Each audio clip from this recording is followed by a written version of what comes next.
네, 요즘 인플레이션은 잊혀져 가고 있고, 미 대선이 한 달 남은 상태에서 이스라엘 이란 전쟁, 5차 중동 전쟁 발발이냐, 이런 이슈로 시끌시끌합니다.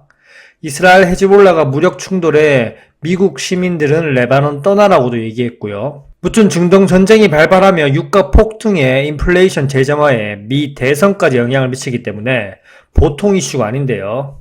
간단하게 현재 상황 한번 체크해보죠. 렛츠고! 네, 이때까지는 이스라엘과 헤즈볼라 무력 충돌이 계속적으로 있었고, 그리고 삐삐 폭발, 이런 배후로 이스라엘이 지목되면서 충돌이 격화가 됐었지만, 이란이 본격적으로 개입은 하지 않았는데요. 이스라엘의 네타냐후 총리는 이란을 지속적으로 도발해 왔습니다. 네타냐후 총리가 지속적으로 도발을 해도 이란은 섣불리 도발에 반응하지 않았는데요. 그런데 이제는 이란도 액션을 취할 수밖에 없습니다. 헤즈볼라를 32년간 이끈 나스랄라가 이스라엘의 공습으로 사망했거든요. 이때 나스랄라를 비롯해 헤즈볼라 지도부가 모여 있었던 곳으로 추정되는 지하 벙커가 완전 초토화됐고, 지하 벙커 위에 민간 거주 지역으로 위장하고 있었는데 그것도 초토화되면서 민간 피해도 입었습니다. 아마 뉴스에도 많이 봤을 겁니다. 계속 참고 있던 이란을 결국 끌어들이는데 성공한 이스라엘의 작전이었습니다. 그러면서 미국도 제한적 지상전이 벌어질 수 있다는 분석을 내놓고, 이란에서도 레바논에 파병할 수 있다고 경고하면서 상황은 지속적으로 안 좋아졌고, 레바논 국경에 병력들이 속속들이 집결하는 모습을 보였습니다. 그러면서 마침내 10월 1일날 이란에서 이스라엘로 미사일 발사체를 180여 발 발사했고요. 극초음속 미사일로 사용해서 이스라엘까지 날아가는데 20분도 안 걸렸다고 합니다. 하지만 대부분 상당수가 격추됐다고 언론에서 보도했고요. 지금 미사일이 격추된 게 중요한 게 아니라 결국 이스라엘 뜻대로 이란이 미사일을 쏘면서 참전했다는 게 가장 큰 문제입니다. 하지만 이란은 이렇게 미사일 쏘고 나서도 이스라엘이 재보복하지 않는다면 더 공격 안 하겠다고 다시 체면을 세우고 참는 모습을 보였는데요. 참는 이유가 뭘까요?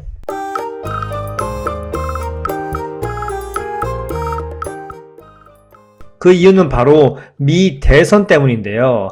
미 대선 전에 누가 대통령이 될지 모르기 때문에 이란은 어떻게 해서든 회피하려고 하고요.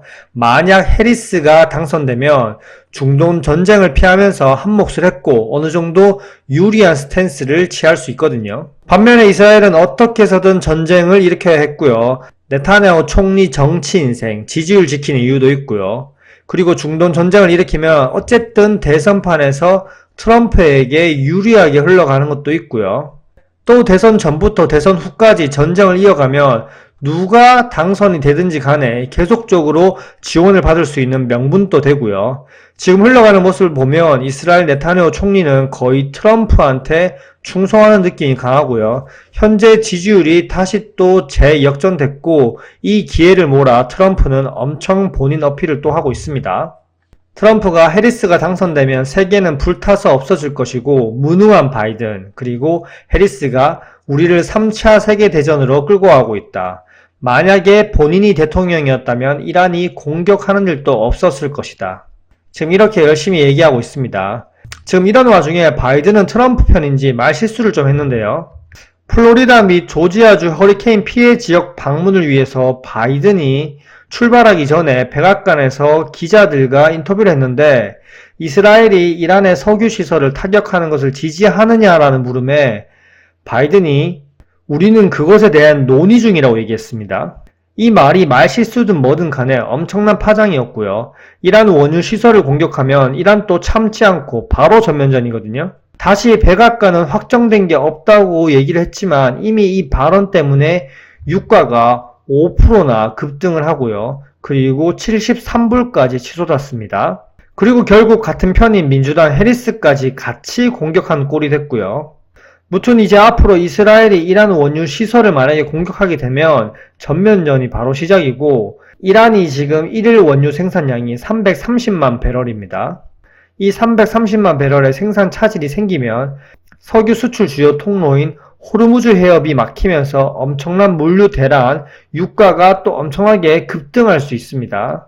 유가가 급등하면 당연히 해리스에 대한 지지율도 확 떨어지겠죠. 어떻게 해서든 해리스는 전쟁이 일어나지 않게 이란과 이스라엘을 중재해야 되는 상황입니다. 그리고 결국 유가가 급등하면 한국처럼 에너지 의존도가 상당히 높은 나라는 충격이 엄청날 수밖에 없는데요. 원유 도입 비중을 한번 보시면 중동산 비율이 갈수록 높아지면서 70%를 넘습니다. 압도적이고요. 지금 수출 경기도 원달러 환율도 떨어지면서 예전만큼 수혜를 못 보고 있고 내수 경기는 계속 침체, 그리고 부동산 시장 떠받드느라 국민들 영끌시킨 상황이고 내수 경제 자영업자 박살난 상황인데 여기서 유가까지 또 치솟는다? 서민 경제 더 개박살 나겠죠. 진짜 우리나라는 더 혼돈의 나라가 될 것입니다. 이제 중요한 건 미 대선에 딱 한 달 남은 시점에서 누가, 해리스가, 트럼프가 어떻게 이 문제를 잘 해결해 나가는지. 당연히 트럼프는 중동 전쟁이 확산되면서 본인의 지지율이 올라가고 본인이 당선되자마자 전쟁을 바로 해소시키면서 유가를 정상화시키면서 봐라, 내가 대통령이 되니까 모든 게 해결되지 않느냐, 이러면서 다시 또 본인 입지를 더욱 굳건하게 하겠죠.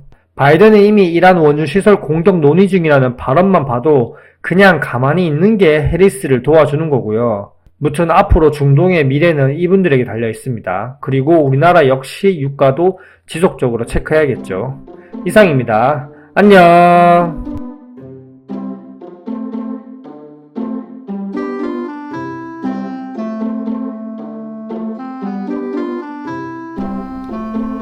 와이